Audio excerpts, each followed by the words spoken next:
जैसा कि हमने इसके पहले दोनों पार्ट्स में जाना, टाइवू ने यीजे और उसकी गर्लफ्रेंड को अपनी कार से कुचलकर मार दिया है और यीजे एक ऐसे डेथ गेम में फंसा हुआ है जहाँ पर वो बार बार मरकर जिंदा हो रहा है। उसको 12 जिंदगियां मिली हैं, जिसमें से 8 जिंदगियों में वो मर चुका है। अब देखना यह है कि वो अपनी बची हुई 4 जिंदगियों में डेथ से यानी कि मौत से जीत पाता है या फिर नहीं। इसीलिए जल्दी से डेथ गेम पार्ट 3 की कहानी को कंटिन्यू करते हैं। तो जल्द ही यीजे डार्क रूम में वापस आ जाता है। यीजे बहुत रोता है क्योंकि टाइकैंग कंपनी के सीईओ टाइवू ने उसे और उसकी गर्लफ्रेंड जीसू को अपनी कार से कुचलकर मार दिया था। यीजे टाइवू को जान से मारने का फैसला करता है, लेकिन इससे पहले वो डेथ की गन को उठाता है और उसको ही गोली मार देता है, पर उसको कुछ भी नहीं होता क्योंकि मौत को कोई नहीं मार सकता। तभी डेथ जीसू का रूप ले लेती है। उसको देखकर यीजे रोने लगता है, लेकिन उसको पता था कि वो डेथ है, इसीलिए वो डेथ से उसको अपने असली रूप में आने के लिए कहता है। डेथ कहती है कि तुम्हारा किसी को मारना मेरे रूल के खिलाफ है, मेरे इस गेम में तुम किसी को नहीं मार सकते हो। जिसके बाद डेथ अपनी गोली को इशारा करती है जो यीजे को मार देती है। इस बार जब यीजे की आंख खुलती है तो उसके हाथ में खून लगा था। वो उस जगह को देखता है जहाँ पर बहुत सारी पेंटिंग्स लगी हुई थी। वहाँ पर बहुत सारा ब्लड भी होता है। तभी ब्लड की एक बकेट से मेमोरी और निकलता है और यीजे के दिमाग में घुस जाता है, जिससे उसको पता चलता है कि इस वक्त वो जिसके शरीर में है उसका नाम जियोंग है, जो कि एक पेंटर था। लेकिन जब उसने एक आदमी के एक्सीडेंट के बाद उसके खून से पेंटिंग बनाई तो उसकी वो पेंटिंग बहुत ही महंगे दामों में बिकी। जिसके बाद से उसने लोगों को मारना शुरू कर दिया जो उनको तड़पाता था और उनको मारकर उनके खून से पेंटिंग बनाता था। जियोंग ने 15 से ज्यादा लोगों को तड़पाकर मार दिया था और उसने उनके खून से पेंटिंग बनाकर बहुत सारे पैसे कमाए थे। जियोंग की पेंटिंग मिलियंस में बिकती थी। यीजे को जब उसके बारे में पता चला तो वो बहुत ही ज्यादा घबरा जाता है। फिर वो जियोंग के पेंटिंग टूल से एक नकली छुरी को निकालकर ये फैसला करता है कि वो इस मॉन्स्टर के जरिए उस मॉन्स्टर को मारेगा जिसने उसकी गर्लफ्रेंड को मारा था। जिसके बाद यीजे उस जगह पर जाता है जहाँ पर टाइवू ने उसे और जीसू को मारा था। उसे याद आता है कि जब वो मर रहा था तो टाइवू ने जीसू का स्पेशल पेन जिसे उसने उसको दिया था उसे टाइवू ने गटर में डाल दिया था। यीजे उस पेन को निकाल लेता है। जिसके बाद उसे एक और बात याद आती है कि जब वो मर रहा था तो टाइवू अपने लॉयर से कहता है कि अगर डैड को पता चला कि मैं ड्रग्स लेकर गाड़ी चला रहा था तो वो मुझे सीईओ की पोजीशन से निकाल देंगे, इसीलिए ये इल्जाम तुम अपने ऊपर ले लो, जिसके बदले मैं तुमको ढेर सारे पैसे दूंगा और जब तुम वापस आओगे तब मैं तुम्हें अपनी एक कंपनी का सीईओ भी बना दूंगा। जिसके बाद वो कार की मेमोरी निकालकर गटर में फेंक देता है जिसमें कैमरा रिकॉर्डिंग थी। इसके बाद वो फोन करके बोलता है कि मुझसे एक एक्सीडेंट हो गया है। यीजे ये सब होते हुए देख रहा था और अभी भी जिंदा था, लेकिन टाइवू उसका मुंह दबाकर उसको मार डालता है। अब आते हैं प्रेजेंट टाइम में। यीजे टाइवू से मिलने के लिए टाइकैंग कंपनी पहुंच जाता है, लेकिन उसे उससे मिलने का मौका नहीं दिया जाता। फिर जब वो टाइकैंग कंपनी से बाहर जाने लगता है तो उसकी नाक से खून आने लगता है और जब वो अस्पताल जाता है तो उसको पता चलता है कि जियोंग को कैंसर है और उसके पास बस 1 महीने का ही वक्त बचा है। यीजे हंसने लगता है। डॉक्टर उससे पूछते हैं कि तुम हंस क्यों रहे हो, जिस पर वो कहता है कि 1 महीना मेरे लिए बहुत है। जिसके बाद वो वहाँ से जाने लगता है। तभी उसको उसके मैनेजर का कॉल आता है जो उसे कहती है कि टाइकैंग कंपनी के सीईओ मिस्टर टाइवू आपकी एक पेंटिंग को खरीदना चाहते हैं। अब यीजे जिससे मिलना चाहता था वो खुद उसे मिलने के लिए आ रहा था। यीजे अपनी आर्ट गैलरी में चला जाता है जहाँ पर टाइवू पहले से ही मौजूद था। टाइवू जियोंग से पूछता है कि तुम्हारी पेंटिंग किससे इंस्पायर्ड है, जिस पर वो बताता है कि ये 5 लोगों के खून से इंस्पायर है। टाइवू को यीजे की बातें मजाक लगती है। तभी वो कहता है कि हम दोनों बिल्कुल एक जैसे हैं जो दूसरों की जान लेना पसंद करते हैं। टाइवू उसकी बातों को सुनकर शॉक रह जाता है, लेकिन तभी वो कहता है कि मैं मजाक कर रहा था और अब वहाँ पर टाइवू का लॉयर उसको बुलाने के लिए आता है। जिसके बाद टाइवू यीजे से कहता है कि ये पेंटिंग मेरे घर भिजवा देना। फिर वो वहाँ से चला जाता है। जिसके बाद टाइवू अपने बड़े भाई की आत्मा की शांति के लिए अपने परिवार के साथ चर्च में जाता है जहाँ टाइकैंग कंपनी के चेयरमैन यानी कि उसके डैड भी थे। तभी टाइवू को याद आता है कि जब वो छोटा था तब उसने अपने घर में काम करने वाली एक औरत के बच्चे को मारने की कोशिश की थी क्योंकि वो बहुत रोता था।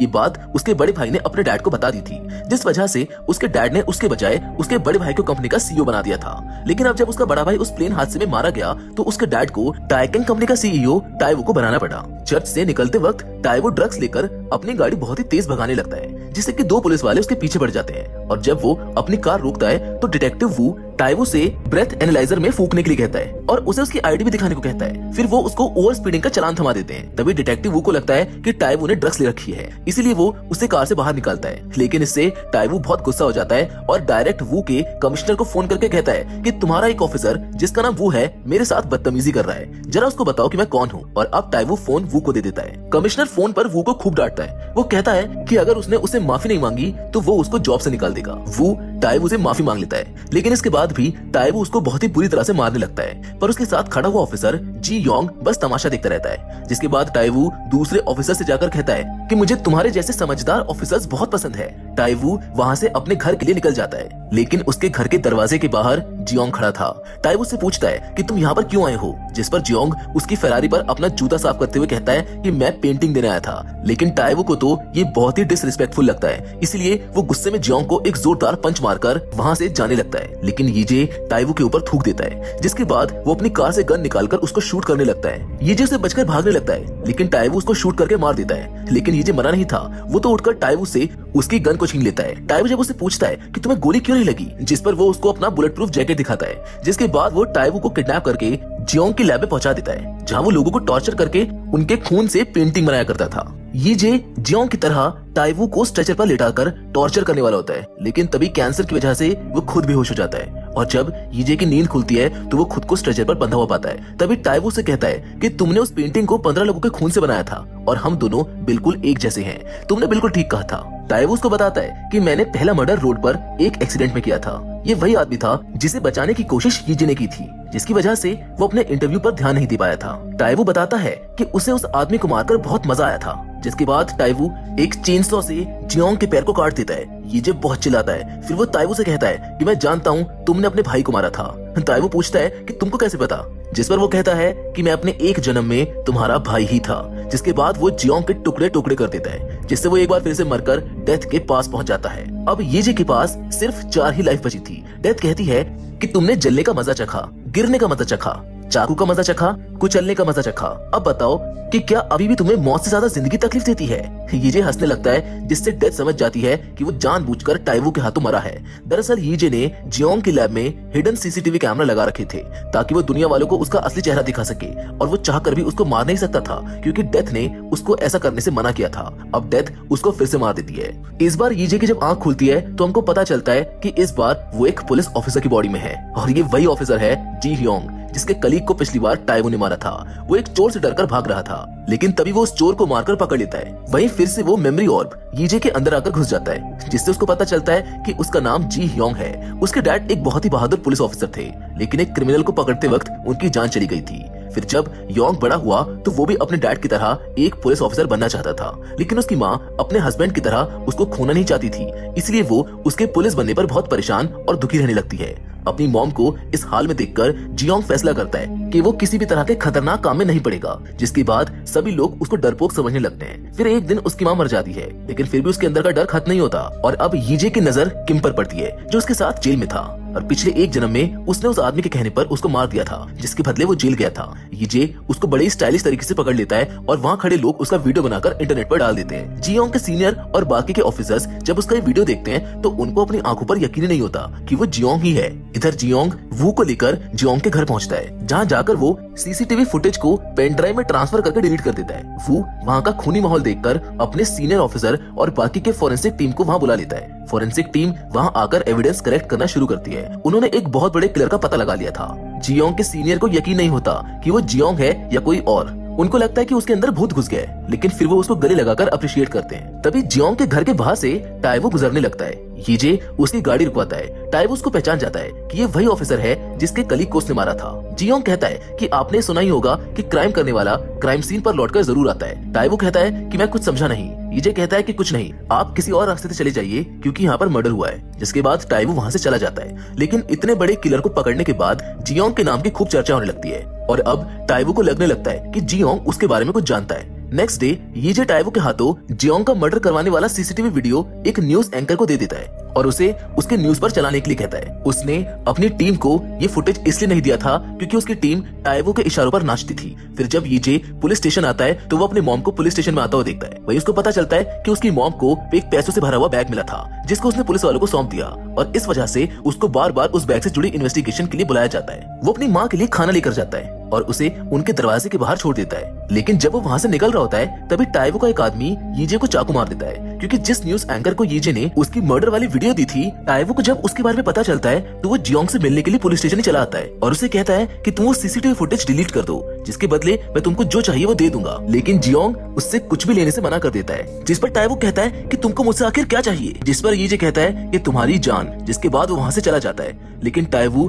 खुद पुलिस स्टेशन के बाहर जाकर एक कॉन्फ्रेंस बुलाता है जिसमें वो कहता है कि मैंने एक आदमी का मर्डर किया है जिसने 15 लोगों की जान ली थी। वो मुझको भी किडनैप करके मारने के लिए ले गया था, लेकिन मैंने उसको मार दिया। जिसके बाद सभी लोग टाइवू को मसीहा मानने लगते हैं, जिसने बड़ी बहादुरी से एक सीरियल किलर को मार दिया था। ये खबर सुनकर यीजे बहुत परेशान हो जाता है क्योंकि टाइवू ने अपनी प्रॉब्लम को बहुत ही अच्छे से अपॉर्चुनिटी में बदल दिया था। पुलिस भी टाइवू का कुछ बिगाड़ नहीं पाती और वो आराम से छूट जाता है। जिसके बाद टाइवू अपने प्राइवेट जेट से एक बिजनेस मीटिंग के लिए कहीं जाने के लिए निकल जाता है, लेकिन तभी उसके प्लेन के इंजन में आग लग जाती है और जब वो जाकर केबिन में देखता है तो वहाँ पर पायलट भी नहीं होता। प्लेन में सिर्फ वही बचा था। टाइवू प्लेन में पैराशूट ढूंढने लगता है, लेकिन उसको एक भी पैराशूट नहीं मिलता। तभी प्लेन में ब्लास्ट होने से वो नीचे गिर जाता है, लेकिन ब्लास्ट के बाद किस्मत से उसके हाथ में एक पैराशूट लग जाता है और जैसे वो जमीन पर लैंड करता है एक कार आकर उसको ठोक देती है। तभी हम यीजे को देखते हैं। प्लेन के इंजन में बॉम्ब रखवाना और पायलट का प्लेन से कूद जाना, ये सब यीजे नहीं करवाया था। यीजे टाइवू का गला दबाकर उसको मारने लगता है। उसे मारते वक्त उसको जीसू की याद आ रही थी, लेकिन तभी आसमान से डेथ गिरती है और यीजे को ये काम करने से रोक देती है। यीजे उसको छोड़कर जाने लगता है, लेकिन ऐसे ही टाइवू दोबारा से उठकर यीजे पर हमला करता है और उसका पैराशूट खुल जाता है और तभी एक ट्रक आकर उसको टक्कर मार देता है। अब हमको अगले दिन का सीन दिखाया जाता है जहाँ जियोंग यानी कि यीजे अभी तक जिंदा था और अब वो एक ईमानदार पुलिस वाले की तरह काम कर रहा था, लेकिन एक क्रिमिनल को पकड़ते वक्त वो उनके ऊपर गोली चला देता है। यीजे सोचता है कि एक बार उसने पहले भी वू को टाइवू से मार खाने के लिए छोड़ दिया था और वो परिवार वाला आदमी था, इसलिए इस बार वो उसको कुछ नहीं होने देगा। जिसके बाद यीजे वू को बचाने के लिए उस क्रिमिनल को पकड़ लेता है, लेकिन इसी बीच उसको बहुत सारी गोली लग चुकी थी, मगर किसी तरह वो वू को बचाने के लिए क्रिमिनल को लेकर बिल्डिंग से नीचे गिर जाता है। बिल्डिंग से गिरकर यीजे की फिर से मौत हो जाती है और एक बार फिर से वो डेथ के पास पहुंच जाता है। अब उसके पास बस 3 लाइफ बची थी, लेकिन इस बार यीजे मरकर खुश था क्योंकि वो शहीद हुआ था। डेथ फिर से गोली मारती है। इस बार वो एक भिखारी के अंदर जिंदा होता है। तभी वो टीवी पर जियोंग के शहीद होने की खबर को देखकर बहुत खुश होता है। लोगों को उसके मरने से बहुत दुख था, लेकिन तभी हम टाइवू को देखते हैं जो उस एक्सीडेंट के बाद जिंदा बच गया था, लेकिन उसने अपनी दोनों टांग खो दी थी। यीजे जियोंग के फ्यूनरल में जाता है और तभी उसके पास मेमोरी ऑब आता है, लेकिन इस बार वो उससे बचना चाहता था क्योंकि वो सोचता है कि इससे शायद वो इस बार नहीं मरेगा, पर तभी वो सीढ़ी से गिरकर मारा जाता है। अब उसकी जब आंख खुलती है तो वो फिर से डेथ के पास पहुंच जाता है। अब उसके पास बस 2 लाइफ बची थी और हमेशा की तरह डेथ फिर से उसको गोली मार देती है। इस बार जब यीजे की आंख खुलती है तो वो किसी मिडिल एज आदमी के अंदर था। वो कहीं पर जा रहा था, तभी उसे मेमोरी ऑब मिलती है जिससे उसको पता चलता है कि वो एक एम्प्लॉय है जिसकी एक बीवी और बच्चा भी है, मगर उसकी जॉब चली गई थी। जिसके बाद वो एक कार के आगे आकर सुसाइड कर लेता है। उसकी लाइफ आगे की नहीं थी बल्कि पीछे की थी जब यीजे जिंदा था। दरअसल ये लाइफ यीजे के पास लाइफ में चली गई थी जब वही आदमी उसके सामने टाइवू की गाड़ी के सामने आकर मारा जाता है। यीजे फिर से मर के डेथ के पास पहुंच जाता है, लेकिन अब उसके पास बस एक ही लाइफ बची थी।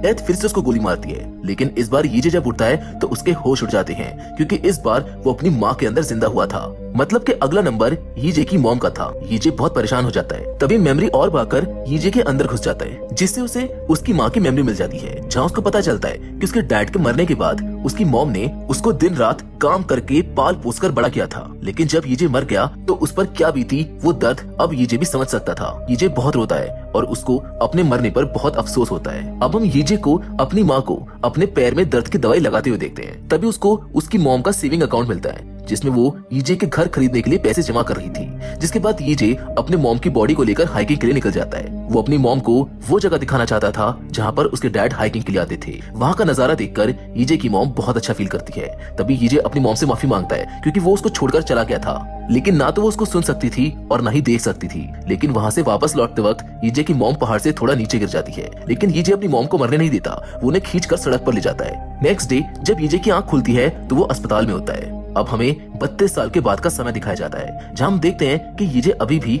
अपनी माँ के अंदर जिंदा बचा हुआ है, लेकिन पूरे 32 साल तक वो अपनी माँ के अंदर अपनी कमी को महसूस करता है और अफसोस करता रहता है। फिर एक दिन यीजे की मॉम की नेचुरल तरीके से मौत हो जाती है और अब यीजे की आंख खुलती है तो वो फिर से डेथ के सामने पहुंच जाता है। अब यीजे के पास कोई भी लाइफ नहीं बची थी। इस बार यीजे डेथ के सामने अपने घुटने टेक कर कहता है कि क्या तुम मुझको एक और जिंदगी दे सकती हो। वो उसके आगे एक और जिंदगी की भीख मांगने लगता है। वो कहता है कि मैं अपनी माँ को आखिरी बार उनके सामने से गले लगाना चाहता हूँ, लेकिन डेथ कहती है कि तुम जीत गए, तुम्हारी मौत नेचुरल तरीके से हुई, इसलिए अब तुम्हारा हिसाब किताब भगवान करेंगे। डेथ अपनी गन में बुलेट डालकर उसको रोल करती है और कहती है कि मैं तुमको एक और जिंदगी दे सकती हूँ, लेकिन ये एक डेथ गेम होगा। अगर गोली चली तो तुम भगवान के पास, नहीं तो तुमको एक और जिंदगी मिल जाएगी। अब यीजे जैसे ही गोली मारता है तो वो उस बिल्डिंग पर पहुंच जाता है जहाँ से उसने सुसाइड किया था और उसे उसकी माँ का फोन भी आता है, यानी कि वो वापस से वही पहुंच गया था जहाँ से उसने अपनी जिंदगी खत्म की थी और अब उसकी मॉम और गर्लफ्रेंड दोनों जिंदा है। यीजे इस डेथ गेम को जीत गया था, उसको अपनी जिंदगी की कीमत पता चल चुकी थी, जिसके साथ ये कहानी यहीं पर खत्म हो जाती है। हम उम्मीद करते हैं कि डेथ गेम के तीनों पार्ट आपको पसंद आए होंगे। अगर इसके पहले 2 पार्ट्स आपसे छूट गए हैं तो मैंने उनका लिंक डिस्क्रिप्शन बॉक्स में डाल दिया है, आप वहां पर जाकर चेकआउट कर सकते हैं। बाकी फिलहाल इस कहानी में तो बस इतना ही, लेकिन हम फिर से जरूर मिलेंगे और वो भी एक और नई इंटरेस्टिंग कहानी के साथ। पर हमेशा की तरह तब तक के लिए धन्यवाद।